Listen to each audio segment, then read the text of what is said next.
Welcome back, everyone. I'm your host, Charlotte Stebbing-Mills, and today I'm joined by Victoria Tipper, who's an executive performance coach and a corporate wellness consultant. Welcome to the show, Vic. How are you? I'm very good. Very good. How are you, Charlotte? Yes, I'm good, and I'm so excited for this long-awaited conversation on the podcast. I know you and I have a lot of giggles on and off camera at times, Indeed. and I've been dying to bring you on here because you've got so much value to share with our audience. So before we jump in, for anybody that hasn't heard of you and your work, do you want to just give a bit of background on who you are and any significant moments that have led you to what you do today? Okay, absolutely. So what I'm currently doing today, excuse me, I work as you said, a performance coach and an executive coach with a big focus on well-being. My background is I studied genetics at uni, and I remember when I was studying genetics and looking at these lifestyle conditions and that realization of, okay, there was so much cancer in my family, so much heart disease, and thinking I have that predisposition with my genes.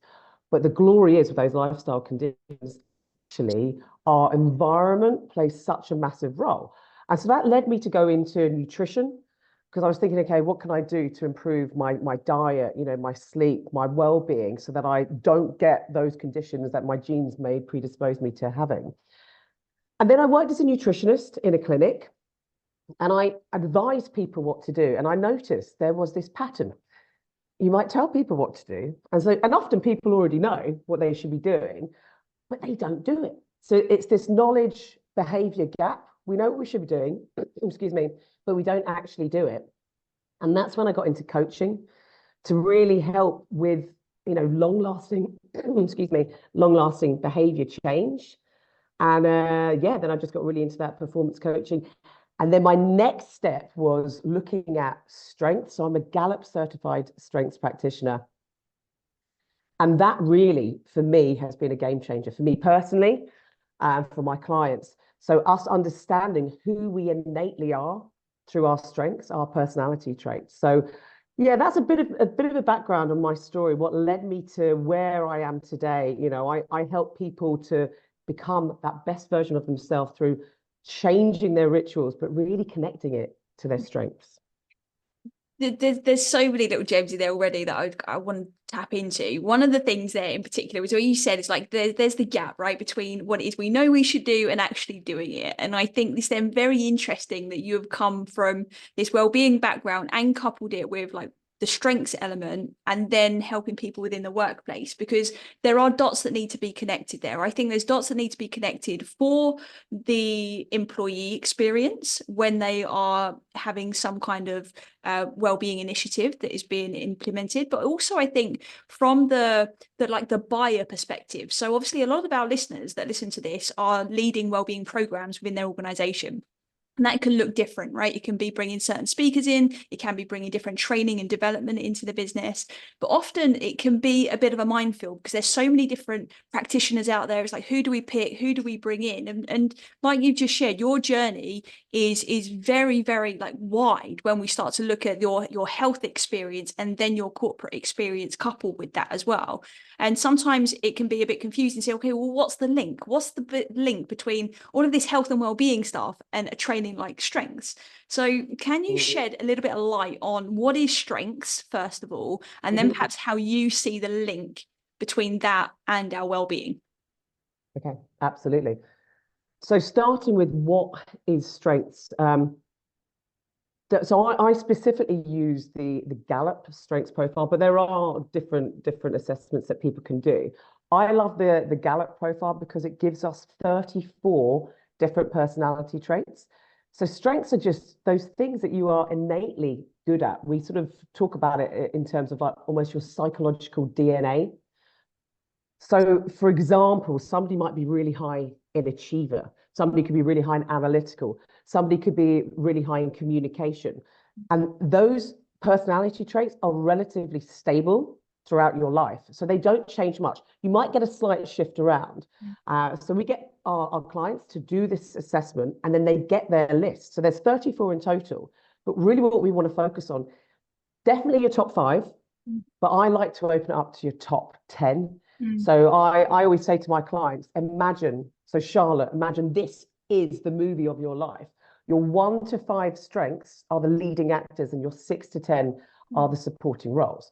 Mm. We're not really worried about that 30 to 34. That's just who you're not. Mm. And it's funny whenever I go through the assessment with people, and often because of the negativity bias, people look to that 30 to 34. They're like, how can I get better with that? That isn't irrelevant. You need to be aware of it, so you can, because that might be, an area of vulnerability. But really, your biggest area of vulnerability is in your top 10 strengths. So when our strengths go over the edge, that's actually our greatest weakness. Mm. And the link to well-being is your strengths are like your needs, or they are your needs. So, Mm. for example, someone high an achiever, they have a need to get stuff done.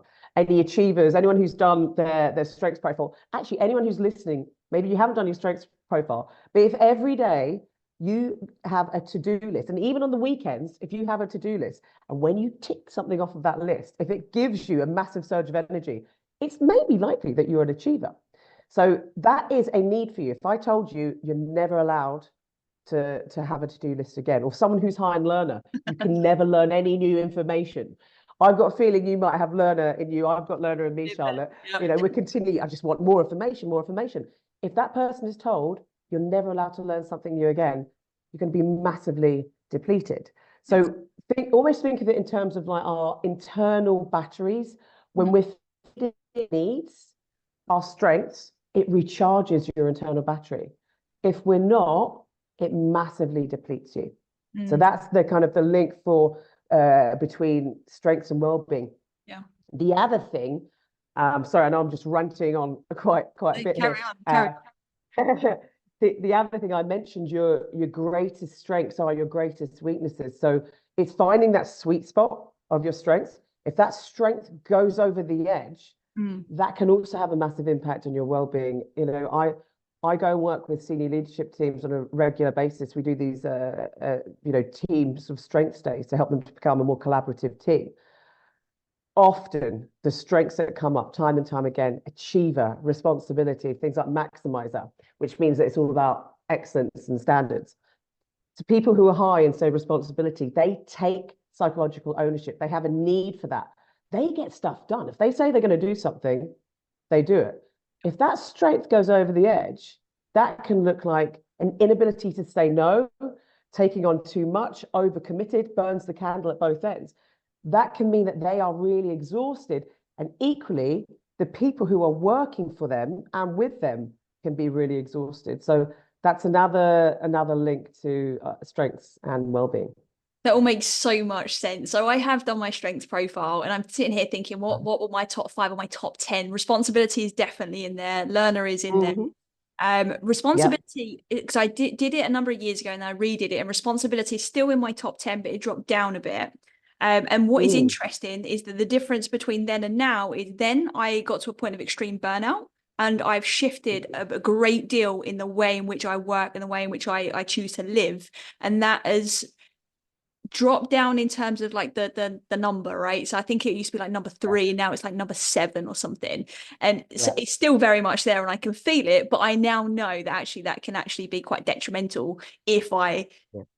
overuse it to some extent. Yeah. So I love Yeah. that link that you've made, that our strengths can sometimes end up being essentially a weakness to some extent, or a vulnerability. And I Yeah. think the point you mentioned there about energizing, when we play to our strengths, it does energize us. And we do often spend a long time perhaps focusing on the things that are wrong, like you said, with that negative bias. But our energy, I think, really comes from our ability to really be authentic and be ourselves. And that's how we can work together as a team, right? And if we can all be authentic and feel okay to know what our strengths are, it makes it then so much easier to do and achieve everything else that we want to achieve. So what role do you think that authenticity plays, and perhaps the role of self-awareness that you see suddenly appearing in your team leadership sessions that you do? Yeah. So self-awareness in terms of developing yourself as a leader is the most important thing. You know, that authenticity. So there is nothing worse than other people knowing your strengths and weaknesses better than you do. That those blind spots. Yeah. What is it? The Jeff Bezos saying, your brand is what other people are saying about you when you're not in the room. Mm. So to have that self-awareness and to live an authentic life, this, what is it? The greatest regret of the dying, the deathbed literature. I'm going to ruin it if I try and actually say the quote because I can't remember it. But it's essentially, I'm regretting living a life that other people wanted you to live, not the one that you wanted. We don't want to be left with that regret. Mm. So self-awareness, most people don't take that time to understand and reflect that introspection of who am I? Mm. What do I want? Yeah. And actually we can link the link back to strength sometimes. So you mentioned responsibility. If your strengths profile is a lot about other people, that can be quite difficult to actually understand, like, who are you? What do I want? Because and I'm heavily in the blues, which is all about relationship building, high in empathy and positivity, and things like developer. So a lot of, and that's why it helps with coaching, but a lot of who I innately am is about others. Mm. So I just actually found it quite difficult to even reflect on who I am and what I wanted. And that can be massively depleting. So understanding your strengths, that self-awareness, just helps you to become, it's basically you're becoming even more of who you innately are. Yeah. So it's so important to live that authentic life. And a lot of people just don't know who they are.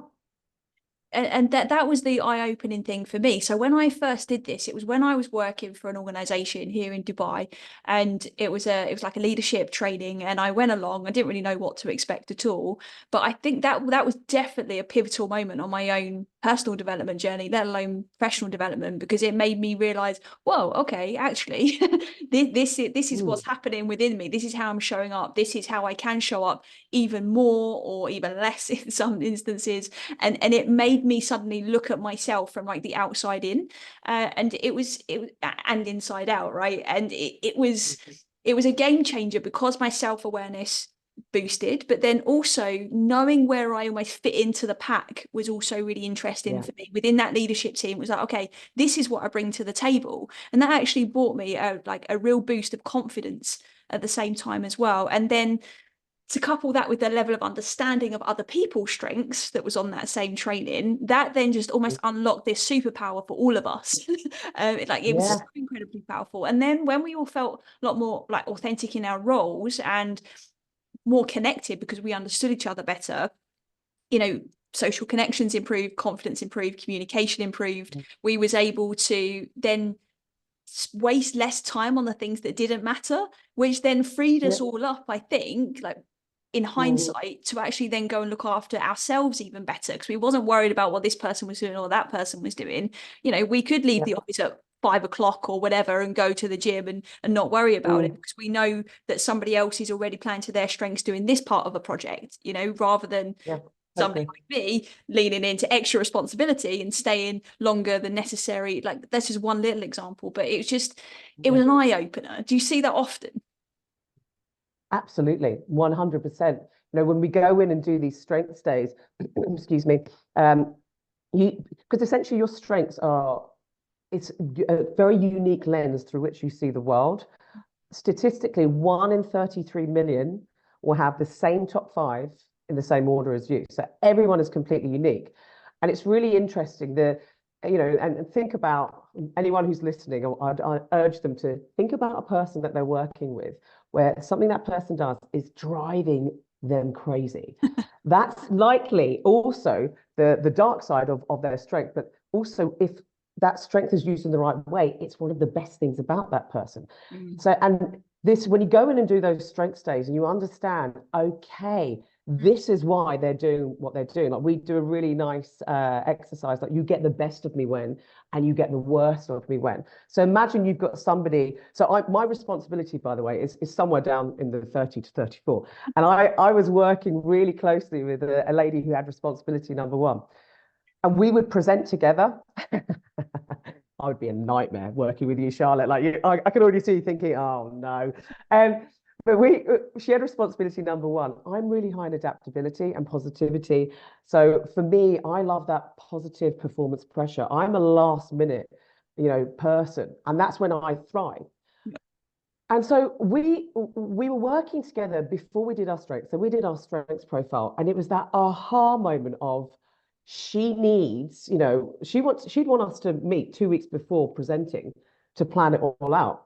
And I was like, well, you just do your bit, and I'll just turn up on the day, and let's see what happens. I obviously do some preparation. Exactly. And for me to be able to say to her, but this is what I need, this is how I am. And for her to say, this is what I need, this is how I am. And for us then to create a plan of how are we going to work better together? How can I help you feed your need? And how can you help me feed my need? So it's that idea of increased awareness reduces that judgment so we can be a high performing team. There's no right or wrong profile. Yep. It's just that idea of we are all so different. And when you're in your strength zone, life is just so much better. So what are the stats? Quality of life goes up 3 times. Engagement goes up 6 times. So when you're in your strength zone, you're doing the things you're naturally good at, life is just better. And if you can work with a person and, this idea of they can fill in your gaps. So I'm really low in the executing strengths, embarrassingly so. And I know there'll be some people listening to this, so I'm showing my vulnerability here. But my first purple strength, my first executing strength is number 16. And of all of the hundreds and hundreds of reports I've looked at, nobody has ever been so low in executing. I still get stuff done because my number one is maximizer. That's the only thing that saves me. But I work in a team where he really helped to organize me because that's not my forte. So there was a stage where I was having to organize my own diary, and I work with people in lots of different time zones, and it was just an absolute nightmare. And thankfully, my line manager sort of realized that's not your sweet spot. For me to organize my diary, number one, massively anxiety inducing. I'm like, what's going on here? But it also will take up so much of my time, so much of my energy.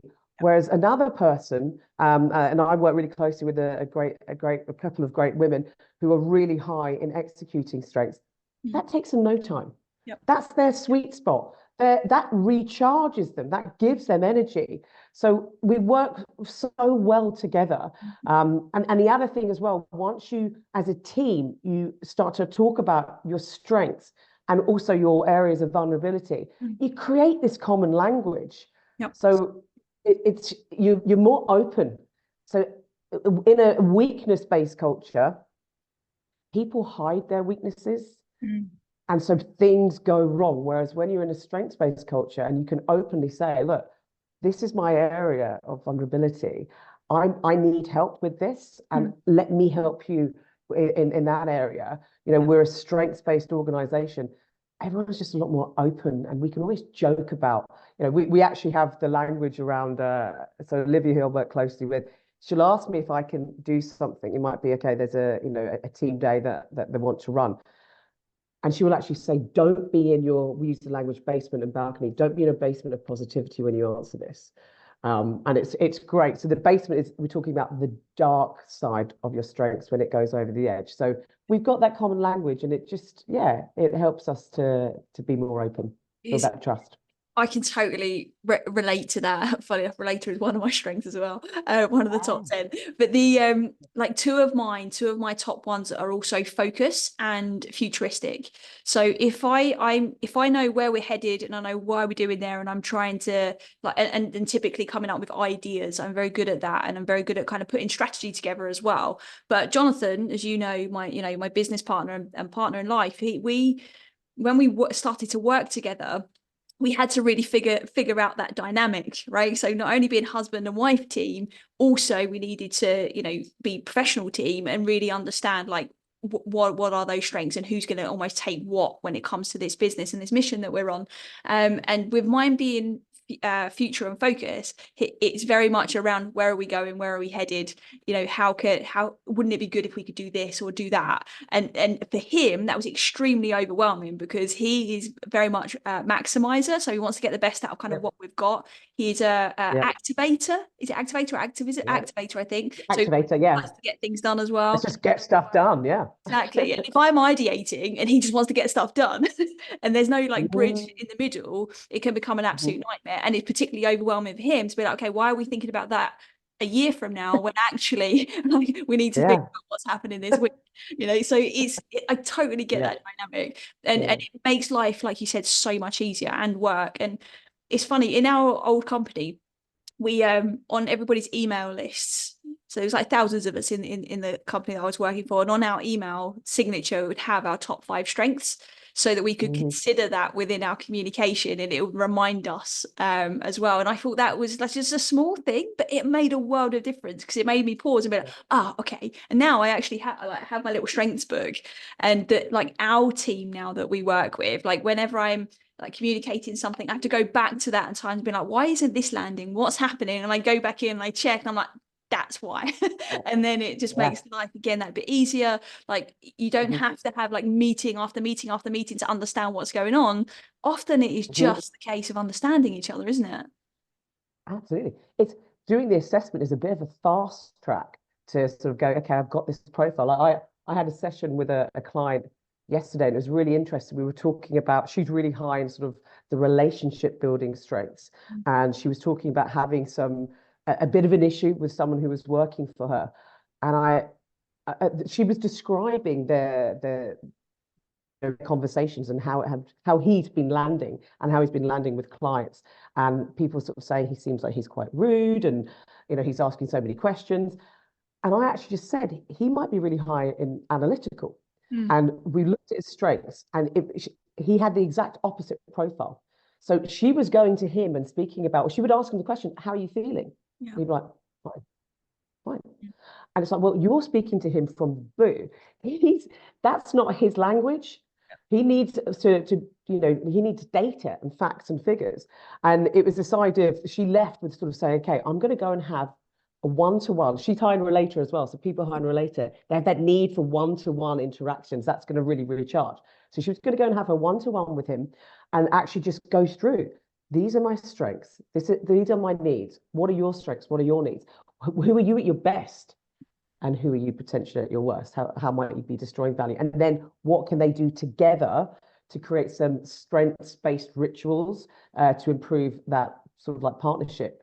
But the awareness part is the most important thing. And it's this idea as well, you know, high performers, we're not well-rounded, but a high performance team is. So you discussing about how your ideation, you're futuristic and focus, and with Jonathan with his maximizer and activator, actually, if you put those together, that's a really well-rounded team. Because you're thinking about, okay, this is the future. I've got this idea and that idea, and I'm really goal-driven. And he's about, right, whatever we're going to do, it's going to be standards of excellence. Everything's going to be such high quality.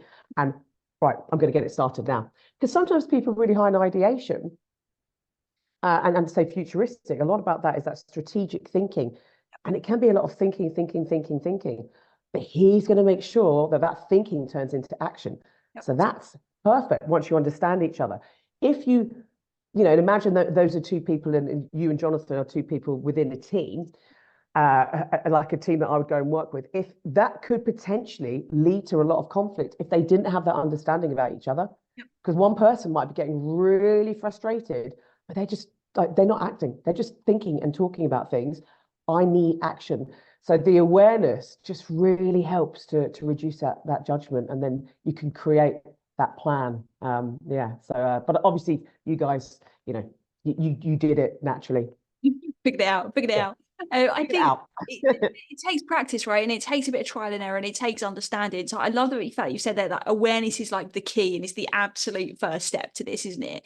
And you mentioned there like rituals and creating a plan. And you've shared some fantastic examples already of kind of like how these can interact and conflict and create success together when we start to understand this. But what could some of those rituals be? Have you got any examples of some of the rituals or some of the plans that people actually put into play to start to get on the same page? Absolutely. There's rituals, and when we go in and do strengths days, we always start the first part of the day is about that awareness of the individual, Mm. and they come up with their own rituals. And then the second part of the day, we look at the team. We always have a team grid, and then you can create team rituals. So if we start with the individual, those strengths-based rituals. So, for example, with ideation, it could be, ideation Tuesday, where you might go and take yourself away with your ideation notebook and just write down like what are some of those ideas. It could also be a ritual around, okay, enough of the ideas. So I was working with a guy who I think out of his top five, four of his top five were in the green, the strategic thinking, intellection, input, ideation, learner. Yeah. And he had to create a ritual of output. It's like enough input. I've got to stop myself from Yeah. thinking and doing. So, it can be a ritual to ensure that you're in that sweet spot. Create time for ideation. For him, it was like, I don't need to create that time because I'm always thinking. Yeah. I need to create time around doing Yeah. and output. I can Responsibility. Yeah, just sorry. on that one, I can really relate to that. So one of the things that I do is so I try my best not to have any meetings before 12 o'clock unless it's absolutely necessary. Um, and so that is my time for doing ideation, things like that, and really thinking about the future, where we're going, are we on track, all this kind of stuff. And then after that, it's all about action. It's all about making sure that I follow through on those things. And then Yeah. Fridays is like my future day. Fridays is where I'm learning Futuristic Friday. standing exactly right, it works well, but it's amazing because I didn't realize I actually did that and it complements my strengths. Like I don't know that I'd Yeah. connected that was why I was doing it, so that's quite Mm, interesting. What other ritual? yeah. You was about to give one for responsibility, I think. Yeah, yeah. So with responsibility, because people high in responsibility, they have a need to take psychological ownership. So often they might actually be taking on too much, and that might lead to difficulty with delegating. Mm. So it could be, okay, like looking at a RACI chart sort of thing, or looking at what's on your list of things to let go of. Mm. It also could be people high in responsibility, people high in achiever, people high in maximizer, people high in empathy. What are your rituals around self-care? Mm. Because we're talking about things like well-being, burnout. Somebody's really high in responsibility, but really high in achiever, even with that maximizer, and empathy, because it's about other people. Maximizer, potential perfectionism, and achiever responsibility, just inability to say no, taking on too much. So what are you doing to look after yourself? Yep. So that could be rituals around sleep, movement. It could be rituals, decompression rituals, meditation, all sorts of things like that. But looking after themselves. Mm. So that's another big thing. What are people doing for themselves? Then there's, if you look at, you spoke about relator as well. People hire relator, one-to-one rituals around having those one-to-ones. So for any sort of like leaders who are listening to this podcast, but just for anyone actually, Gallup say if you've only got time for one thing, it's one meaningful interaction with each of your direct reports every week. Mm. Yeah. So that whole a ritual around one-to-ones is massively important for anyone. But if you've got relator, really important. So that could even be one-to-ones in the workplace. But if you're hiring relator, for you, for example, Charlotte, having those one-to-ones with Jonathan, having one-to-ones with who are those people, who are the people that you want to be building deeper bonds with, Yeah. and what are you doing to ritualize those one-to-ones? So it might be someone, back in the UK, where you go, okay, we have our one-to-one on a Saturday at this time. Because the other thing that makes rituals really powerful, if we can, rather than just having an idea up here of, okay, for example, I'm gonna do more exercise. Okay, that doesn't really mean anything. When you ritualize it and you say, right, Monday, Wednesday, Friday from 7 till 8, I'm out going for a run. I say that and I'm thinking about the Dubai heat now. It's like 5 a.m. to 6 a.m. I'm going for a run more so. But adding those details, what time will you do it? What days will you do it? Where will you do it? So duration, location, who you be with, the more details you add, Yeah. the more likely that that's actually going to happen. And you've removed that decision. That's the other thing about rituals. It's not like you wake up and you go, oh, Yeah. should I go for a run today? Or should I have that one-to-one today? If we have to make those decisions, it's likely we're not going to do it. So ritualizing things like, this is what my week looks like. This is the time I go to bed. This is the time I have my strategic thinking, whatever it might be, but really getting that down and planning out your great week. Yeah. That's really where the magic happens. And that builds a lot of trust as well. So for me as a relator, like I people that are reliable, I love that so much, right? If you're meeting somebody one-on-one and they're going to show up for that, like that means a lot to me. But it's the same when it comes to like certain things that I've got in my diary. Like it becomes like this almost an anchor point where it's like, what's going to happen, what to expect. And you're right, like you don't then waste that extra energy on wondering or being unsure. And that is a springboard then to be able to be more futuristic. Because if I don't have that in place, then it's very hard for me to stay grounded when I'm going off into the future. So it really like sets the tone. And I can see that as well, like with teams. What you said there about like for a relator, like one-to-one meaningful like sessions and like meetings with the team members, whatever that is, whether it's coaching or catch-ups or whatever, that it'll be really important for the relator. What if the other team member isn't relator? Do they really benefit as well from those one-on-one sessions? Like how do you manage that if they're not a relator? So they're still going to massively benefit, a relator will benefit even more. But those one-to-ones, they're so important in terms of, we've spoken a lot about trust, like building that connection and that trust. And, I always sort of, the people I'm working with, when we talk about those one-to-ones, you want to make sure as well, it's not just about tasks. Yeah. So you want to build in that connection piece as well. Like, who is the person behind the role, not just about, okay, what are you going to do? And your strengths also will connect, that might be because it's your way of seeing the world, it's your way of communicating, your way of like leading. So if you're really high in, say, the executing themes, maybe not as much in the blue, the relationship building, you might be having your one-to-ones and it might be all task based. And therefore you're missing out on that opportunity to get to know the person behind the role. And there's a really beautiful equation for trust. We build trust through credibility times reliability times professional intimacy, and we destroy it through self-orientation. So that's another thing. When I'm working with my clients and they're saying, right, I'm struggling with this person, and and I've got to give them this difficult piece of feedback.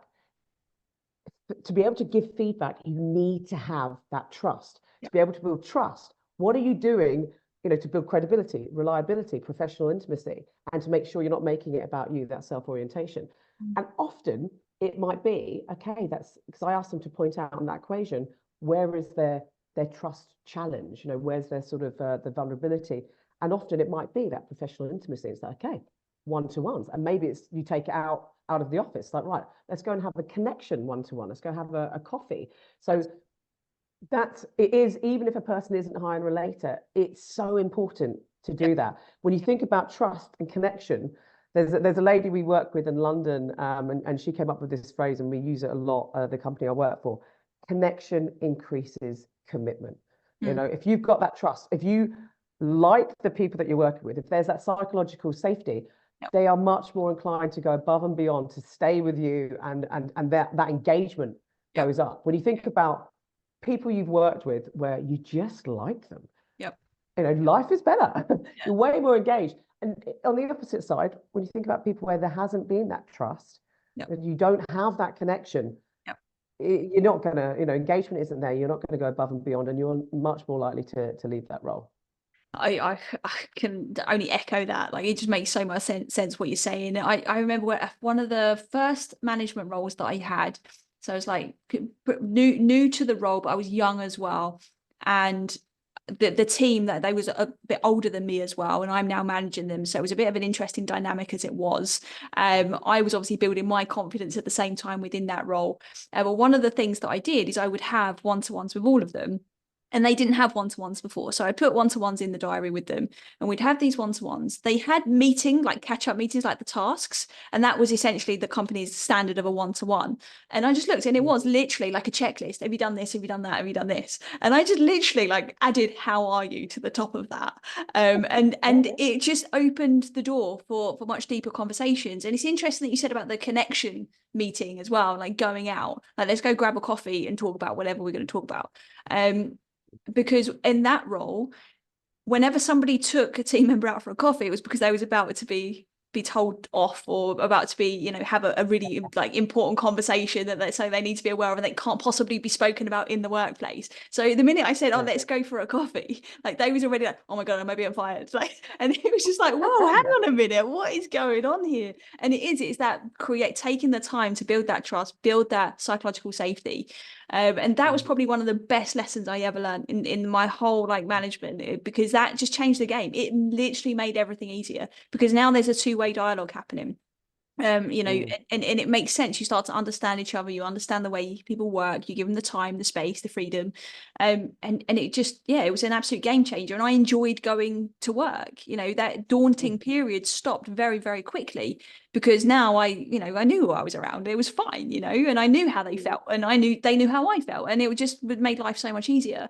Do you, I know you do a lot of obviously work with senior leadership, but where do you see like strengths-based development sitting within an organization? Should it just be leadership that have this training, or should it be everyone?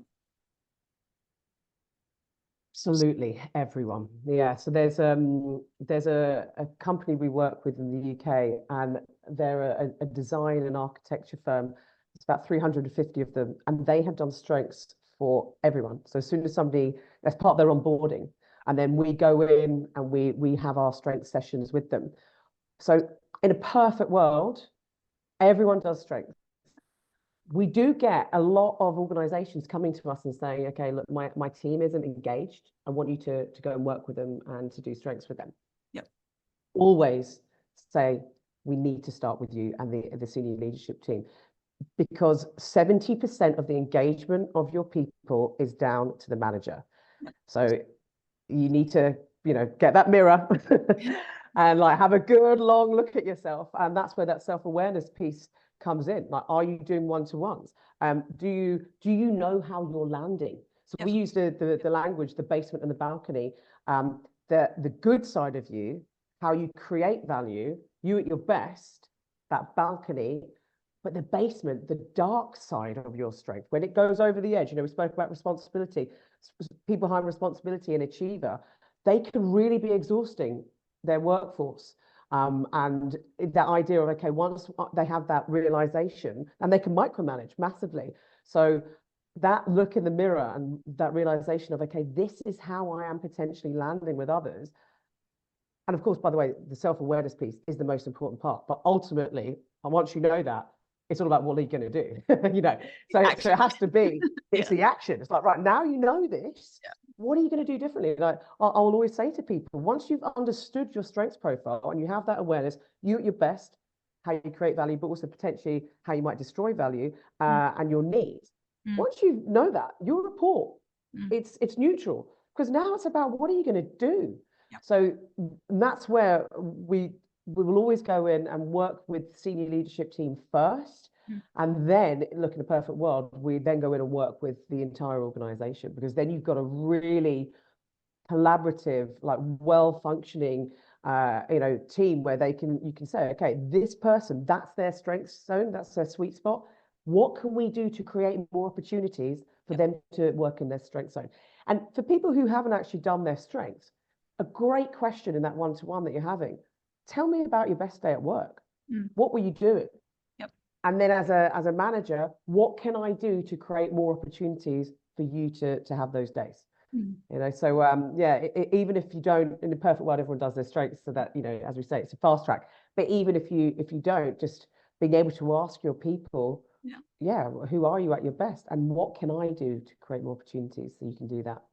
I love that. And anybody listening can walk away and go and ask their teams that straight away and reflect on that for yourself as well. I think is really important. And then start to understand the team around you.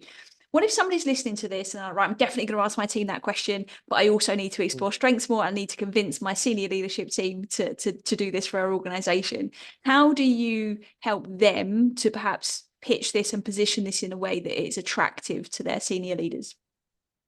Absolutely. So there's lots of great data around this. You know, once teams get strengths feedback, profitability goes up by 11.7%. So it's we know that within organizations, once they do that, that profitability increases. And as I mentioned, engagement goes up 6 times. Yep. So there's a lot of data to support strengths-based organizations. People are happier, they stay in the role for longer, and well-being improves, engagement goes up. So there's lots of data around it. So I would always, suggest that people go and like bring that data. You know, that question of do you want your team to be more engaged? Because this, or actually, I'm not sure if you know this, do you know what the active engagement percentage is in the Middle East? Tell what's the latest? The latest from, I think it was 2023, 15%. That's 1-5, by the way, not 50. 15. Wow. Now, how terrible is that? And imagine then people in their strength zone, and that goes up 6 times, you know? And this, I always sort of do, because we think about like engagement. What is engagement? So this is the example I always give people when we go into organizations. So if you lift your right arm up, Charlotte, raise your right arm. Right now, raise it higher. Oh yeah, you're going to tell me to go and stand on the roof. I've seen this. So that you raise your hand, that's how you know, but everyone can raise it a little bit higher. That is your active engagement, that extra discretionary effort, which is like that 10 to 15%. And we know when people are actively engaged, productivity goes up by about 2.5 times. So a team of 10 can go to a team of 25. Yep. Who doesn't want that within their organization? You know, so it's we just want people to be happier and more engaged. So it's going to benefit the company, you know, in terms of numbers, but just that the culture. What's the culture you're creating? You know, if when it's a strengths-based culture, and people are more engaged, quality of life goes up, people are happier. That spreads. So I love you know, this idea, well, not the idea, the fact that emotions are infectious. So there's a culture no matter what. So what are you choosing, or what culture are you choosing to create? When it's strengths-based, everything just seems better. People are happier, and that is going to infect everyone they're working with and their customers. Yeah.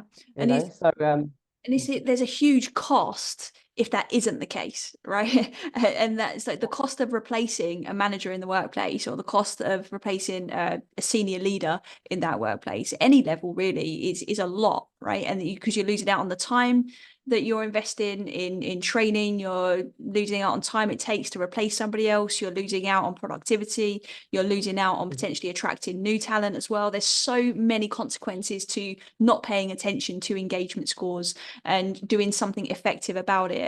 It's very, very common for us to get approached to deliver like different kinds of workshops for people, right? Whether it be on sleep, on stress management, and this kind of stuff.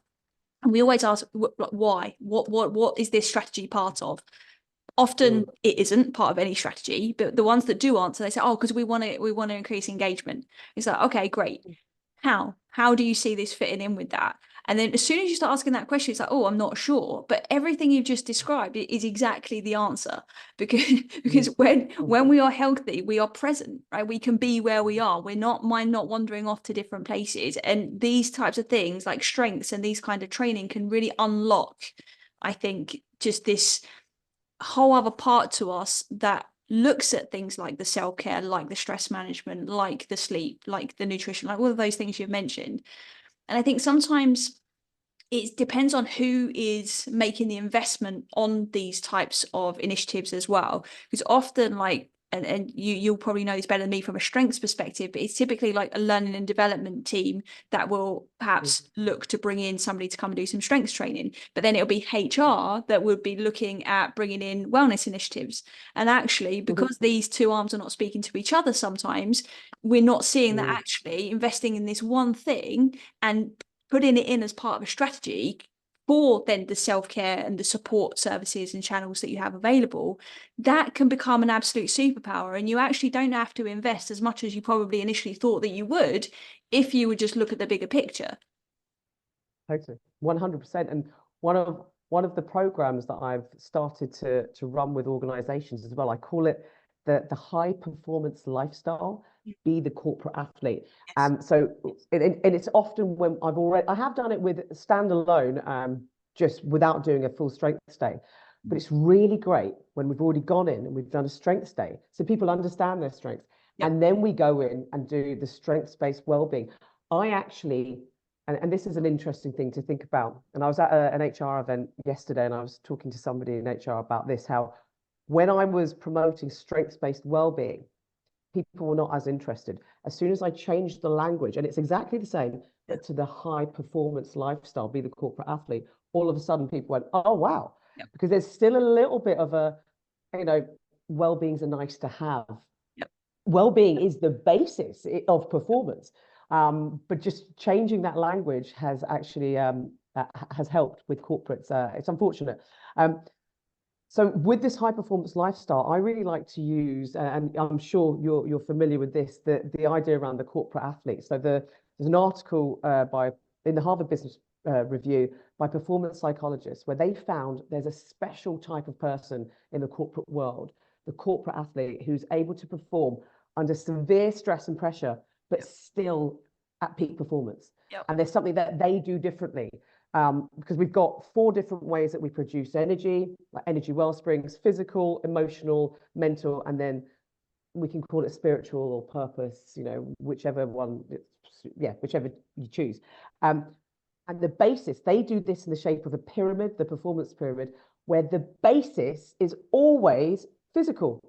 So often, and then they create rituals around their physical well-being: sleep, nutrition, movement, rest outside of sleep, so switching off. Create rituals around that takes them to the next tier, which is their emotional capacity. They create rituals around that gets them into the third tier, which is the mental capacity, that focus. And then finally, the top tier of your purpose. And that's what the corporate athlete does. Most people I'm working with, when I think about my executive coaching, when I'm having my one-to-ones, people are getting the job done. They're fine in that mental capacity, but they are exhausted. And it's like, okay, let's go back to basics. What are you doing to look after your physical well-being?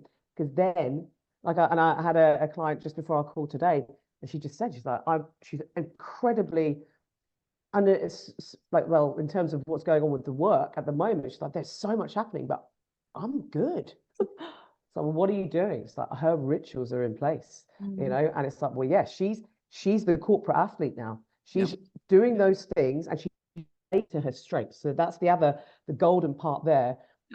Creating those strengths-based rituals, which are really just helping her in terms of that energy optimization. And the reason why strengths is so important here as well, your high end relator. One of my top 5 strengths is woo. It stands for winning others over. I sort of go, because I hate even saying that. It makes me feel a bit like, oh God. But what it means is I need social variability. So me going in I could be absolutely exhausted, but if I go in and facilitate with a room full of people where there might be 40 people I've never met before, that energizes me as much as a nap would. Somebody high and relator, that potentially could be a bit exhausting, but having a one-to-one could massively energize them. So just understanding, like, who are you through your strengths and how can you connect that to your rituals?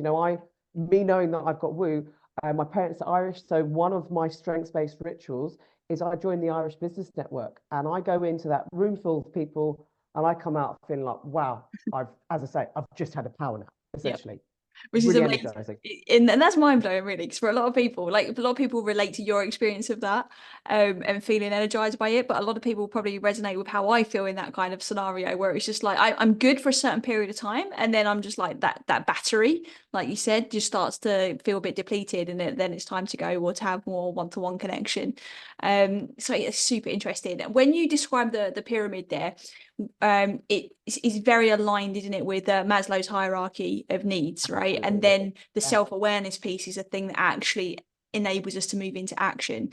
And I Mhm. think it's absolutely critical that we pay attention to that, because a lot of people think high performance is just getting it done and getting things done to a high level, but it's also the ability to sustain it, isn't it? And I think Yeah. that sustainability piece often gets left out of the equation because we're expected to be like robots to some extent and just keep going. Yeah. So I love the fact that Yeah. recovery, because I think recovery is the most neglected well-being piece. Sleep does not get spoken about enough. But not Mhm. just sleep, different forms of recovery, like you said, whether that's energizing around people, whether that's energizing on your own or with one other person, whether it's with through your nutrition, through setting boundaries. Like there's so many ways in which you can recover, but we just why do you think we don't? What do you think are a lot of the barriers to not recovering or not paying enough attention to this in the workplace from a high performance perspective? Yeah, it's there's a there's a book called 4,000 Weeks. I don't know if you've read that, the time management Right. for Yeah. mortals, and I love it. He says in the book, it's quoting someone else, but this we're living in times of like this joyless urgency, Mm. and people wearing almost as a badge of honor. Yep. And it's like, no, no, I don't need rest. Like we're trying to almost be those robots and to sort of say, oh no, that's a good thing. I won't say who the organization is, but I worked with an organization, and their HR director sort of said, she's like, we just have a culture of always on.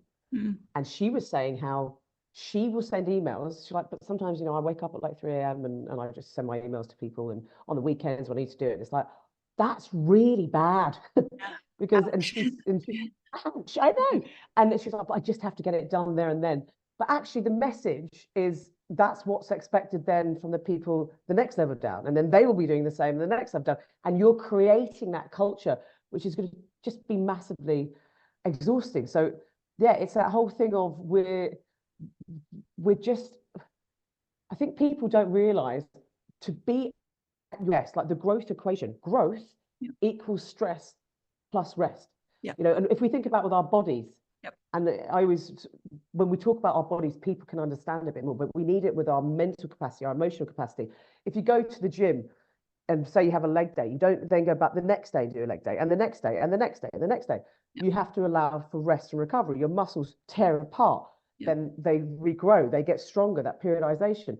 We need to do that Yep. in every aspect of our life, for that mental recovery, that emotional recovery, but we just don't prioritize that. So, and as we've said, like different people will get rest in different ways. There are 7 different types of rest.